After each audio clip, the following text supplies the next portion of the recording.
చంద్రబాబు నాయుడు గారు SC, ST, BC మైనారిటీలకి 5,000 మందికి విదేశీ విద్య ద్వారా చదువుకునే అవకాశం కల్పించారు 2014 నుంచి 19 వరకు. కానీ మీరు వైసీపీ గవర్నమెంట్ వచ్చిన తర్వాత ఎంతమందిని పంపారండి? ఫారెన్ స్టడీస్కి బలహీన వర్గాలకు చెందిన వాళ్ళని, దళితుల్ని, గిరిజన ఎంతమందిని పంపించారు? ఒక్కనైనా పంపించారా జగన్మోహన్ రెడ్డి గారు? మళ్ళా మేము కూటమి ప్రభుత్వంలో మళ్ళీ విదేశీ విద్య పెడుతున్నాం. మళ్ళా కొంత వేల మందిని మేము చదివిస్తాం, ఫారెన్ పంపించి వాళ్ళ కాళ్ళ మీద వాళ్ళ నిలబడేలా చేస్తాం. అదే కూటమి యొక్క లక్ష్యం. అంతేకాకుండా వైద్య రంగాన్ని ఐసీయూలో పెట్టేసినటువంటి పెద్ద గనులు ఎవరైనా ఉన్నారంటే వైసీపీ, జగన్మోహన్ రెడ్డి గారు.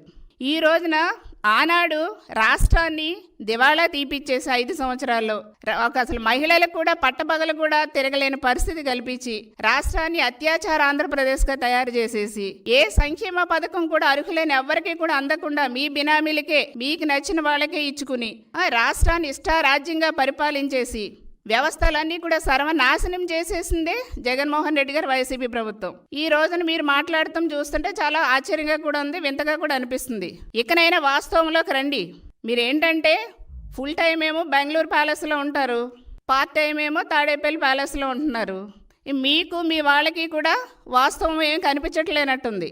ఏదో దిమ్మ తిరిగి మైండ్ బ్లాక్ అయిందంటారు కదా. ఇంకా 151 సీట్ల నుంచి 11 సీట్లకు వచ్చేసరికి ఆ మైండ్ బ్లాక్ అయిపోయింది. దాంట్లో నుంచి ఇంకా బయటికి రావట్లేదు ఎవరు. మీరు ఇంకా ఈ టైప్లోనే ఫేక్ ప్రచారాలు, ఫేక్ మాటలు మాట్లాడటం ఆపకపోతే, మానుకోకపోతే ఇప్పుడున్న 11లో నుంచి కూడా ఒకటి కూడా రాబోయే రోజుల్లో మీకు వచ్చే పరిస్థితి లేదు.